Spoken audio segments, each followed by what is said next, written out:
This is another in our long list of webinars. So we've done, I think this is the fourth of the year, and we've got a program of webinars kind of going forward with lots of interesting and exciting topics.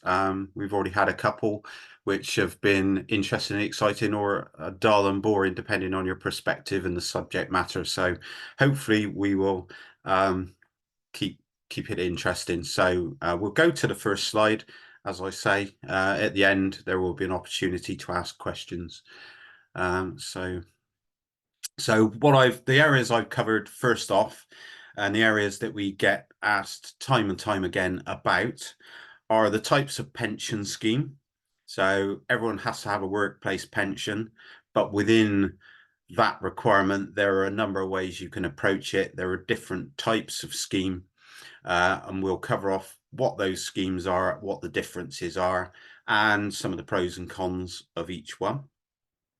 Then we'll look at pensionable earnings, the definition and certification of pensionable earnings.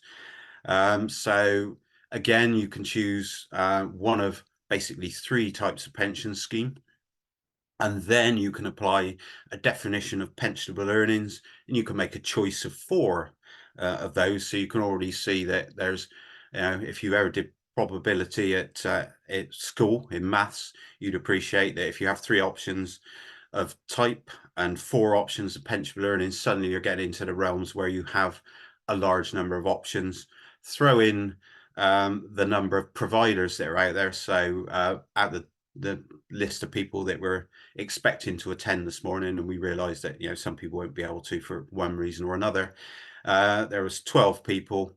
There were 4 nests, 5 people's pensions, an Aviva, a Royal London, and a Scottish Widows, I think. So a reasonable spattering of different providers. I think as a business we deal with about 20, 25 different providers, and they pop up on a fairly regular basis. Then we'll look at employer responsibilities. So what are the responsibilities of the employer? So we're acting as your agent. We deal with certain matters regarding pension administration. Do we deal with them all? Certainly we don't for all clients. Depending on your pension provider, there may be a route by which they do some of it, but it's important that we all know what those responsibilities are, and that we can then make sure that they're covered off one way or another. And then, as I said, we'll do some question and answers at the end. We'll do the best with what we can. Obviously, some will be scheme specific, some may be of a sensitive nature. So we'll see where that goes. It's the first Q&A we've done in that kind of format since pandemic times. So be interesting to see how that goes. So the first subject area is the types of pension scheme. So in essence, there are 3 different types of pension scheme. There's a relief at source scheme. If you have a nest scheme, that is almost certainly going to be a relief at source scheme, unless you're using it as a salary sacrifice scheme, because salary sacrifice can work with any scheme. But relief at source scheme is the most common. And I think in general terms, depending on your worker profile, is probably the best. But I say that hesitating, because if you're a director and you're a higher rate taxpayer, there's more work to do for you as an individual with a relief at source scheme. A net pay arrangement, which it suggests it's something to do with net pay, and it isn't anything of the sort. It's actually where pensions are calculated using gross pay. So a naming convention that is misleading, to say the least. And then salary sacrifice. So everyone will have heard of salary sacrifice in one guise or another. Lots of salary sacrifices have been used in the past. Some of them are much less tax efficient than they used to be. Pensions are still tax efficient as a salary sacrifice, so we'll certainly look at that too. So the first we'll look at is a relief at source scheme.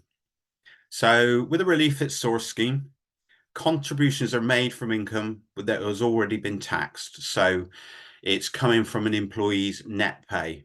So it has no effect on tax. It has no effect on national insurance. That is a deduction from your net pay. So what actually happens with a relief at source scheme is that 80% of the employee contribution is deducted from their net pay.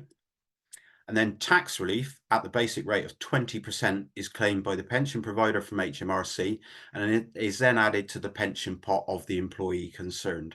So it causes some confusion. Certainly, we get asked from time to time, usually by auditors and such, who think that they've discovered that you're not compliant in some way or another because there are certain contribution rates that must be met. And people see on a payslip a 4% deduction. They say, oh, the employee rate should be 5%. It is 5% gross, 4% net. So if you see 4% on a payslip, you're in a relief at source scheme, not a problem. It is compliant. Don't lose any sleep over it. It's absolutely fine.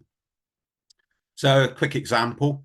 I've used an example where someone is paid 25 grand per annum. So what is now just over the national minimum wage, unbelievably.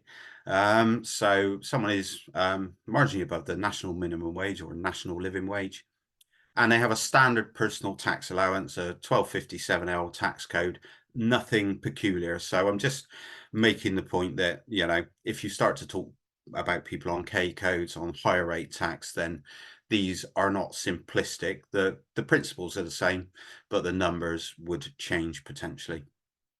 So for a relief at source scheme, employees wishing to make a £100 contribution to their pension scheme, they'll pay an £80 into the scheme via the payroll. So they'll see that £80, which will probably more likely be a percentage of their pay, but £80 is a nice round number. And it will appear on their payslip as a deduction, and it will show on our payslips on the left-hand side with the other statutory deductions, tax, national insurance, and pension. And it will come out of their net pay. So what happens then is that £80 is paid to the payroll provider. The scheme administrator or provider reclaims the extra £20 from HMRC and adds it to the scheme. So the way in which they do that is scheme dependent. So some will add it almost instantly. Some there'll be a bit of a delay. So if you're most schemes will issue an annual statement. You get to see it periodically with online sort of access that you have to a lot of these schemes now. You can usually see it building up over time too. But that £20 is coming from a different place. It's not coming from your pay. And the total contribution to pension is therefore £80 deducted from your pay plus £20 tax relief equals £100. So that employee has got a £100 contribution to their pension pot. So we move on to the next one. So the next type of scheme that we've got is a net pay arrangement. So as I've already said, a net pay arrangement is where deductions are made from an employee's gross pay. More specifically, it's being made from their pre-tax earnings because it's coming up from their pay after national insurance has been calculated. So it's a kind of halfway house. But in tax terms, the way the tax is working is in the following way. So contributions being made from tax-free earning, pre-tax earnings. 100% of the total employee contribution is deducted from their pre-tax pay. So two employees making the same contribution to a different scheme type will see a different deduction of pension on their pay slip.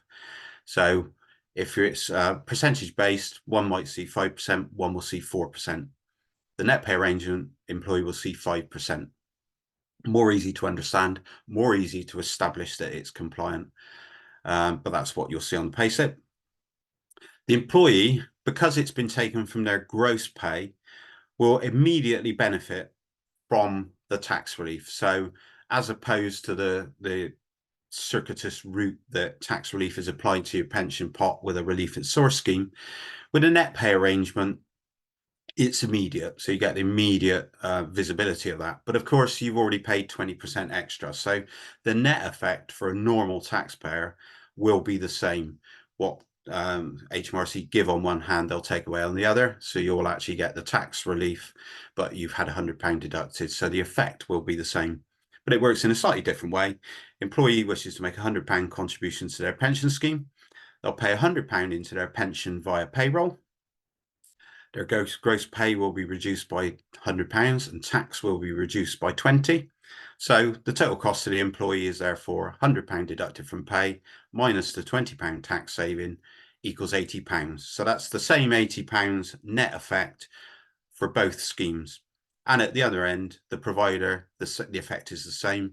The employee will benefit from will get the £100 in their tax pot. So at the end of the day, you get the same result effectively. But I'll go on to the pros and cons on a later slide, and you'll see then that the way it works can affect the extra work you have to put in as an employee potentially, or conversely, the disadvantages that might affect it. So that's that one. Salary sacrifice, very interesting route to contribute to your pension scheme. Lots of people do it, and it became it's become more popular in recent years. I think people have become aware of the benefits of it. And the benefits are a little bit reduced now, because as the employees' rate of national insurance is reduced from 12% to 10% and then to 8%, the benefit that applies to the employee has reduced too. But by salary sacrificing, you are agreeing to a change to your contract of employment, and what was previously your salary, for want of a better term, is no longer your salary. Your salary will be reduced by the amount of money that you salary sacrifice. To get around that, you often when people are salary sacrificing, people refer to a notional salary. The notional salary is the original salary, and that salary may well be the salary that's used to calculate other things. So holiday entitlement. If you apply for a mortgage, your mortgage advisor is more interested in probably what your salary is than what you've done with it. And ultimately, if you put it through a salary sacrifice, you've reduced it. So transparency, knowing what's going on is important, because there are times when you do need to know. So with a salary sacrifice, 100% of the total employee contribution is deducted from pay before deduction of tax, and importantly, before the deduction of national insurance. So you kind of got relief at source is one end of the spectrum, salary sacrifice is at the other, and sitting in the middle is net pay arrangement, because only one of those taxes is affected. Again, the employee benefits from immediate tax relief at the highest rate and a reduction in the national insurance paid. So here we get to the same result in terms of the contribution to the pension, but it's made in a different way. So when you embark on a salary sacrifice option, you are sacrificing an element of your pay in exchange. So sometimes you'll hear it referred to as salary exchange. Sometimes you'll hear it referred to as salary exchange, and that is because you're giving up part of your salary in exchange for a benefit. In this case, pension contributions made by your employer. So again, this can cause a little bit of confusion, because what was previously a employee contribution to their pension is no longer an employee contribution. Strictly under salary sacrifice, the employee is not making a contribution any longer. The employer is making that contribution. So at the end of the day, the same £100, albeit it's made by the employer rather than the employee. And if you see your pension statement, it will show as an employer contribution. So, but importantly, still at the end of the day, the same £100 will reach the pension pot.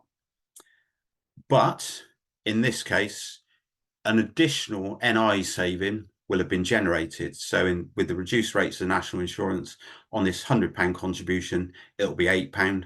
Up until December, it was £12. So it's been eroded, but there's still a benefit there. And that's a benefit that can be used in two ways. It can either be used as a straightforward addition to your net pay, or sometimes it'll be ploughed back into your pension in some weird and wonderful way. So we've got schemes where people maintain their net pay, and that extra saving is ploughed back into their pension. So you can make it work in that way. So that's salary sacrifice. So the pros and cons of the three different pension types, and this may not be absolutely everything, but these are what I would highlight as important. So a relief at source scheme, probably the most important thing is that if you're in a relief at source scheme and you don't pay any tax, you still benefit from a 20% uplift in your contributions under the term tax relief. So whilst you're not paying tax, you're getting the benefit of tax relief. And that is, a clear benefit for some sectors of workers. I always kind of consider that, we've got some care homes and that type of thing where there's a predominance of lower paid workers, and that's not usually now. Obviously, national minimum wages push people on full-time hours to a point where, they're above the tax threshold of £12,570. But if you're working a couple of hours a week, or you're working nights, or you're cleaning in the mornings, or whatever it might be, then you suddenly don't get a benefit from the government. So you get to contribute your 80%, but you're only getting £80 in your pension. And that £20 that the government was prepared to give you, you won't get if you're in a relief at source scheme. So yeah, we've got clients who are on an inappropriate scheme, in my opinion, because they'll use a net pay arrangement. Some pension salesmen have said this is best for you. What they haven't done is look at the mix of workers and whether that's applicable and the best solution for that particular employer. And whilst we'll shout and say, ultimately the government should sort it out. It's clearly not fair, but we know how quickly things move in those circles. So relief at source schemes, those people benefit immediately. The downside is that if you're a higher or additional rate taxpayer, so you earn over 50 grand a year or so, then you need to make an effort to claim the additional relief on your pension contributions. You'll get the 20%, but if you're a higher rate taxpayer, or additional rate taxpayer, you're paying tax at 40 or 45%. So as a consequence of that, there's an amount of tax relief that remains unclaimed. You can claim it back in a number of ways. You can do it through self-assessment. You can do it through, I understand you can do it through your portal now. So your online tax dashboard, personal tax account, I think it's called. Apparently you can do it there, or you can do it by phoning HMRC. Net pay arrangement. So there you get the benefit of the immediate tax relief that we've just said is a disadvantage of relief at source scheme, and it's at the highest rate of tax. But as I say, net pay arrangement, non-taxpayers won't get any tax relief, and it could potentially disadvantage lower paid workers. Salary sacrifice. So here you're getting immediate tax relief at the employee's highest rate of tax. So you've got the benefit of that. NI saving reduces the employee pension costs. So the employee sees a benefit too, assuming they pay national insurance. So for an average worker, and the employer gets an NI saving too. So potentially, employers could look at it and say it's a bit of an inconvenience. How do we sell it into our staff? Why would we do it? It's complicated. It presents challenges. People don't understand it, etc., etc. But as an employer, you get to save 13.8% on that pension contribution, which is not insignificant in some cases. So it's worthy of note that it's certainly something that may be worth considering. Downsides, there's ups and downs with all these things. Non-taxpayers don't get tax relief. Same arguments apply as they do for net pay arrangement. There are potentially issues with national minimum wage and national living wage compliance. As the national minimum living wages have increased, more and more people are at the 11.44 an hour or very close to it. If you start sacrificing 5% of that, then you find yourself below the national minimum wage, and there's a compliance issue. 5-6 years ago, it wasn't considered a problem. They took years to decide whether it would actually be an issue in national minimum wage, but they decided 3 or 4 years ago, I think. And so as a consequence of that, you have to be careful that you maintain compliance with national minimum and national living wages. And it can also affect entitlement to statutory payments such as SMP and SPP and other shared parental payments. often the benefits, sorry, the disadvantages will be outweighed by the benefits, because if you've saved national insurance, then it may not be a huge disadvantage, but it might be. You know, it sometimes SMP, SP, well, SMP, SPP isn't, but SMP can be quite high in those first 6 weeks, and you can lose some significant amount of money. So you have to consider it as part of the bigger picture, and switch to a more suitable method if you're planning a family, etc.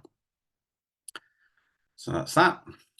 So now we move on to pensionable earnings, and I'm already about 10 minutes behind, so I'm going to speed things up now. So what are pensionable earnings? So we talk about daily pensionable earnings within our business. People ask us, what is pensionable earnings? Why does this not show on my payslip as I expected it to show? So pensionable earnings, there are a number of ways you can, or a number of ways you can define what you consider to be pensionable pay. When automatic enrolment was first conceived, there was a very clear methodology, and it was based on qualifying earnings, or automatic enrolment qualifying earnings, also known as banded earnings. They're known as banded earnings because they calculate pensions on a band of earnings. So everything you earn between £520 a month and like just over 4,000. Got figures on one of the slides. I always remember the bottom one because it's more relevant to what we do than the top one. But it defines, and it has an advantage in that there is a very kind of clear top and bottom, if you like. There are moves afoot, of course, it's already legislatively been dealt with, I think, but there is potential for changing things and losing the bottom. So that £520 at which you start paying pension will be reduced to zero, which is probably quite a good idea. And they're also talking of reducing the age at which you qualify, you become a eligible job holder. So it's currently age 22. They're talking about reducing that age as well. So, but at the moment, qualifying earnings is just a band of earnings upon which pension is calculated. You can then use basic pay. So there are two ways in which you can use basic pay, but basic pay is its simplest level is exactly what it says on the tin. It's the things that are your normal pay. So it would be holiday pay, statutory payments, salaries, normal hourly pay, those type of things. It wouldn't include things like bonuses, commission, overtime normally, but there are ways in which you can introduce those too. And then there is total earnings, which, depending on your business, is quite a good. It's easy to understand, let's put it that way, and it's very easy to maintain compliance. But if you're in the habit of paying significant bonuses or additional pay elements over time, on a regular basis, it can get very expensive. So not that many people use it. So we'll move on to each one by one. AE qualifying earnings is a range or band of earnings. So banded earnings, AE qualifying earnings, AEQE. And it's everything you earn. This is the annual figure, but it's divided on a monthly, weekly, fortnightly basis, so by pay period. And every time you calculate a pension, you take off the income below the band, and you cap the figure above the band. And so there is a finite value, a top and a bottom. It runs from any, it doesn't get very high based on the normal percentages. There's a top and a bottom. You can very easily establish what the maximum is going to be. And it's in that way, you know what your maximum cost is. What's my worst case scenario?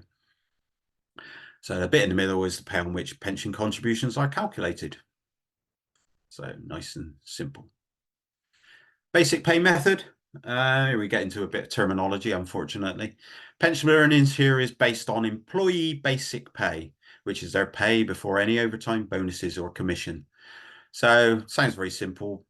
There are elements that don't sit clearly as pensionable earnings, you have a debate, you go to the pension regulator, ask them, and they often come back and say, work it out for yourself, basically. You've got the 100-page guide, just work it out. Very non-committal in general terms. So, but in general terms, for most people, if you have a workforce and they're paid a salary, lots of businesses still operate, it's a monthly salary, not a lot else, and it's very easy to apply in those circumstances. And pensionable earnings in set one must be at least equal to the job holder's basic pay. So basically, you can pay more, but you can't pay less than based on their pensionable earnings. Set two provides a little bit of flexibility around that. It allows you to define your pensionable earnings in a different way, where the pensionable earnings must be at least equal to the job holder's basic pay. But by grouping employees, they have to be total pensionable earnings for a worker group must constitute at least 85% of total earnings. So what it allows you to do is to be flexible about what pay elements you're going to consider pensionable and what you're not going to consider pensionable, always with an eye on what is absolutely pensionable under set one. But by defining, so in most cases, set one earnings will also qualify under set two. But the advantage is that the legislative rates for set one are higher than the legislative rates for set two. So by using set two in a creative way, people have been able to reduce the employer cost. The employee cost is actually the same for them both, but the employer cost is 4% for one and 3% for the other. So there's a clear advantage to an employer if they're keen on reducing their employer pension contribution to define it under set two rather than set one. And then there's the total earnings method, which is also set three under legislation. And it's quite simply all the money you've earned added together. Not much more to it than that. Well, there is a little bit more to it than that. There are what are considered allowances. So it wouldn't include dividends. It also wouldn't include allowances. And when you get into the finer detail of what an allowance is, certainly car allowances are something that is almost always excluded from pensionable pay. And it's quite complicated why you would do that, but it is above board and it is okay to do that. But it's about the only one I can think of off the top of my head that you would look at and you think, okay, we know that that's something that we can exclude.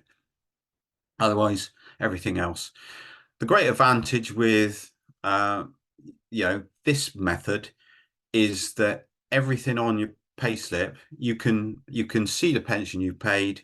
You can see what your pensionable pay was. You can divide one by there. You can say 4%, nice and simple.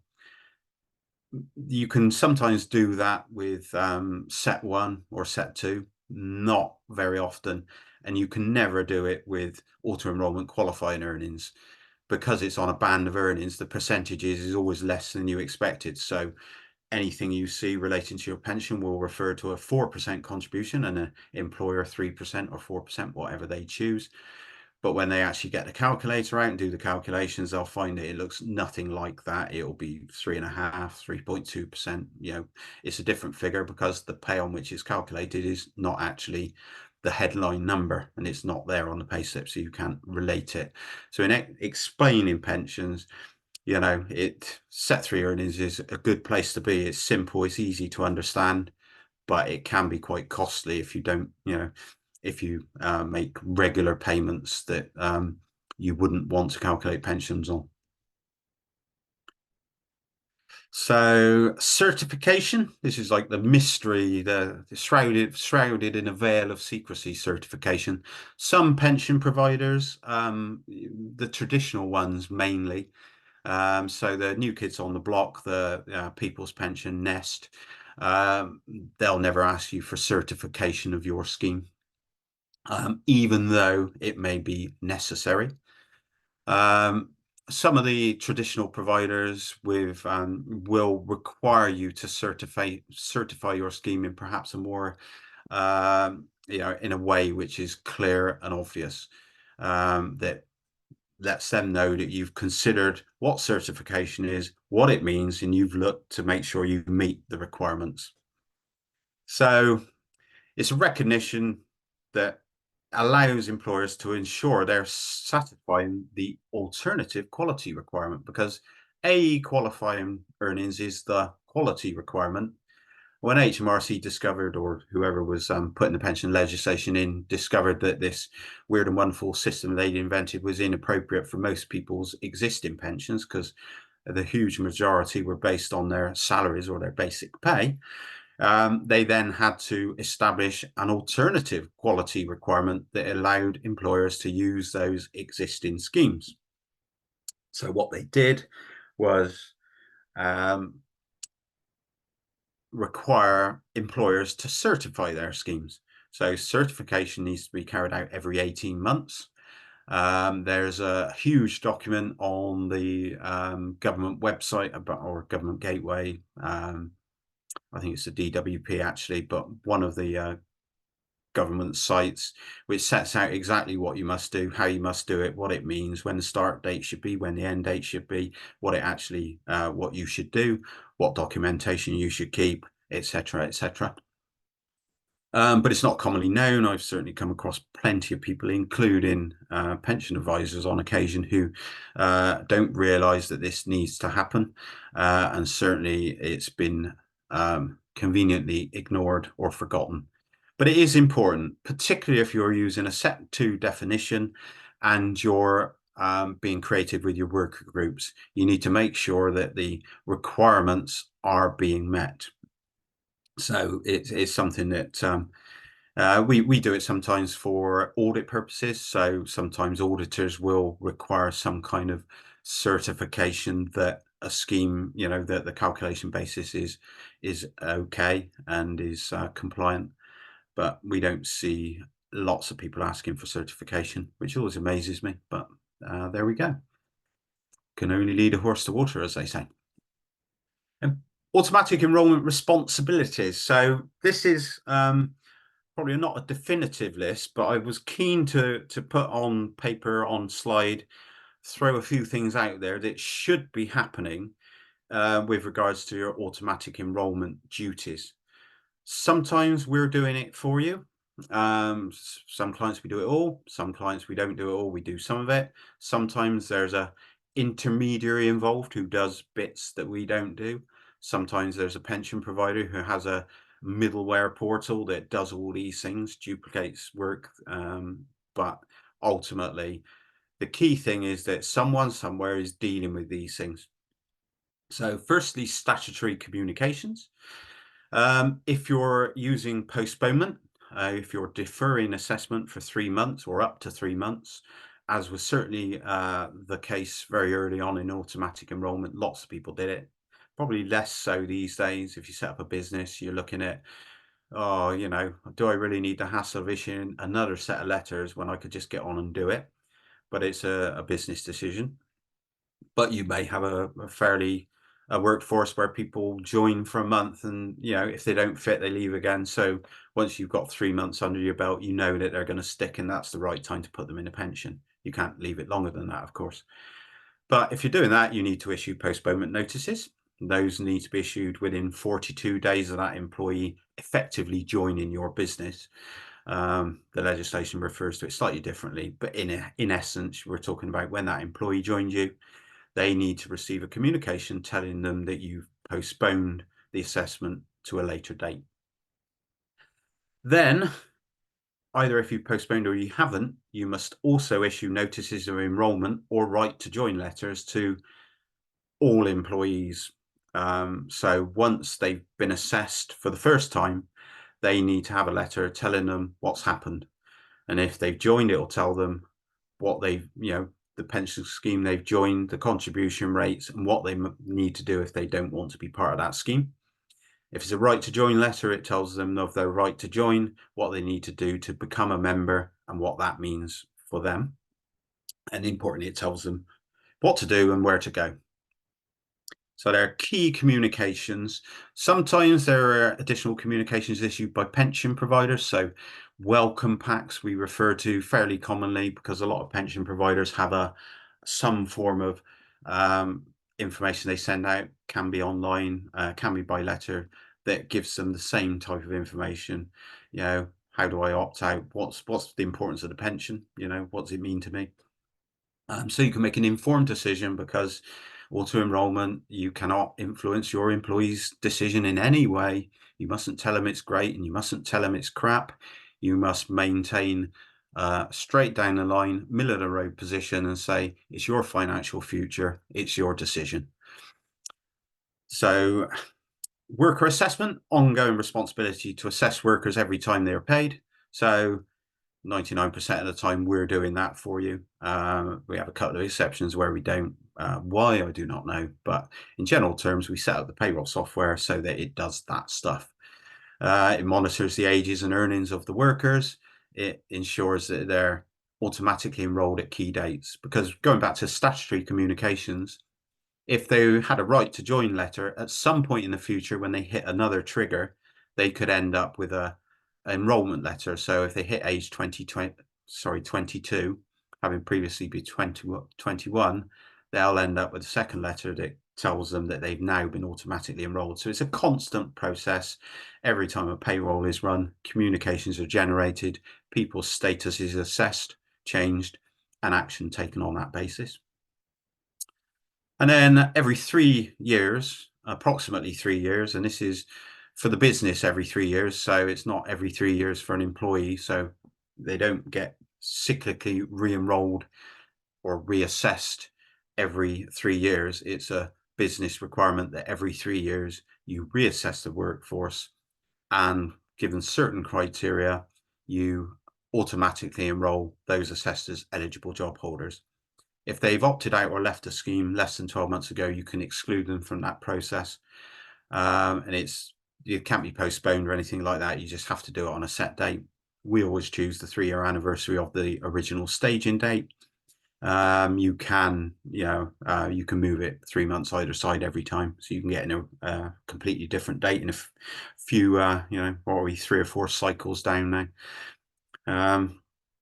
But again, it needs to be done at some point by someone. Scheme administration, just an insight into, again, if we're doing it, then this is what we're doing. We do most of this for most people, but sometimes other people are involved, do some additional work or whatever.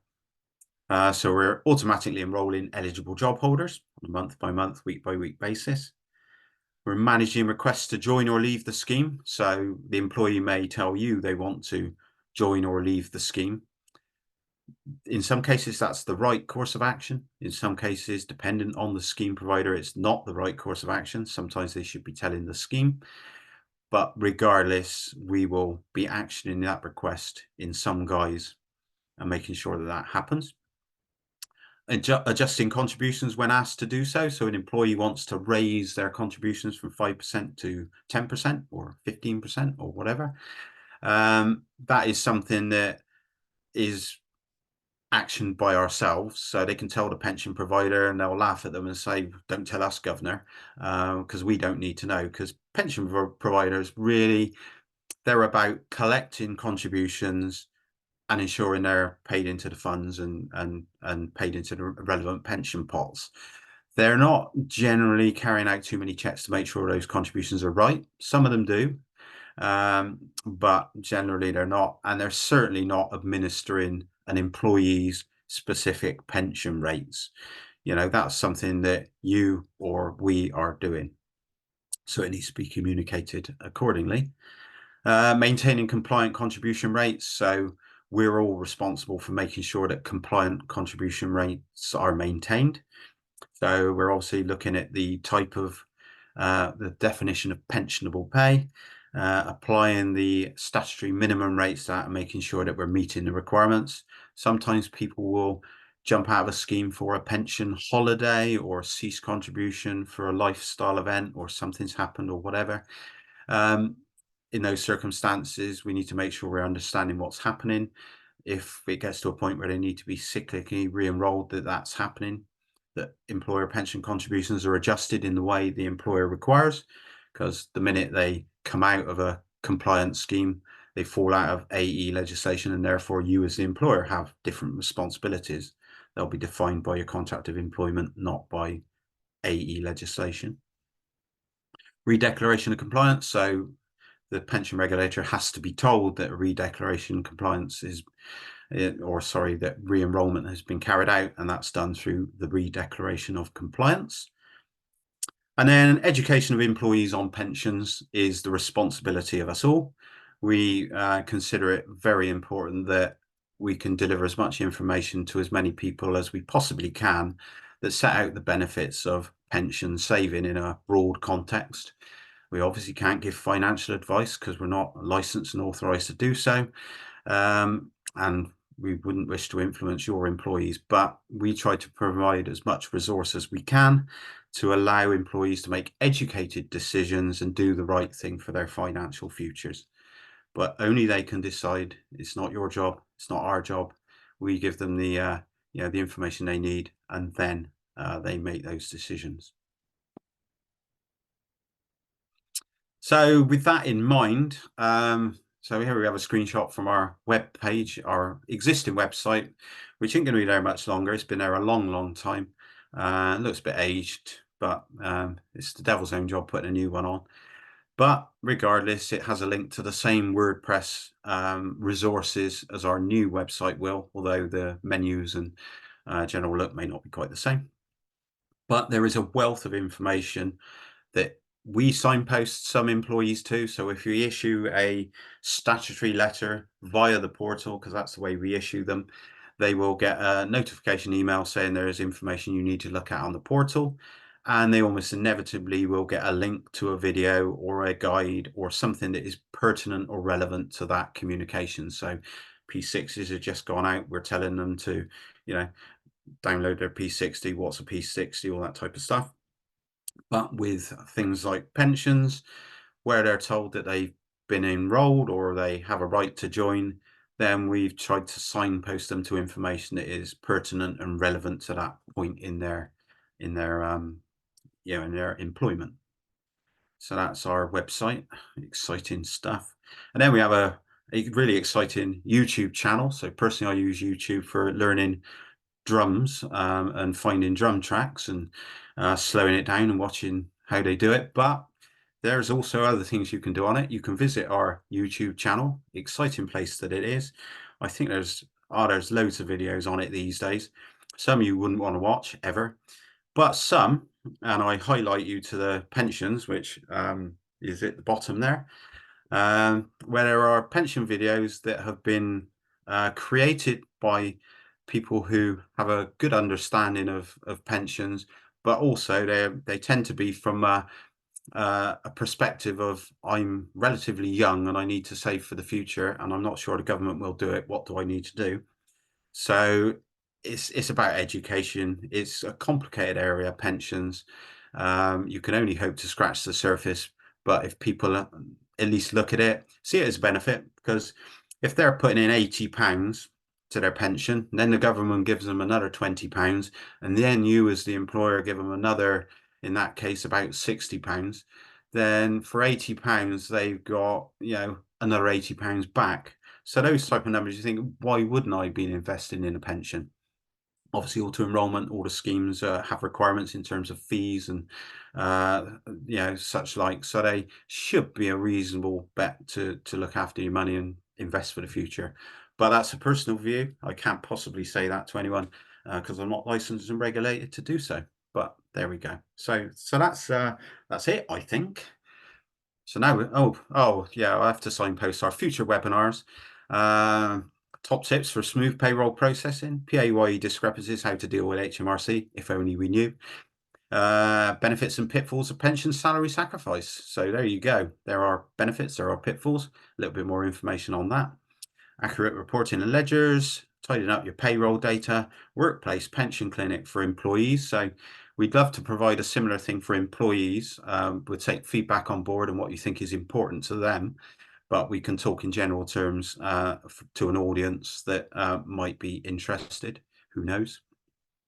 And payrolling of expenses and benefits, which I think actually we shifted that up to the top of the list. I think that might be next week or the week after, because it's obviously front of mind at the moment with P11Ds and payrolling of benefits being freshly in the news and in the most recent budget stroke spring statement, whatever it was. So those are kind of upcoming things. So we're trying to put together something reasonably interesting, not too long and convoluted, and hopefully will give you some benefit. But you're welcome to attend, or you don't have to. That's the great thing, choice.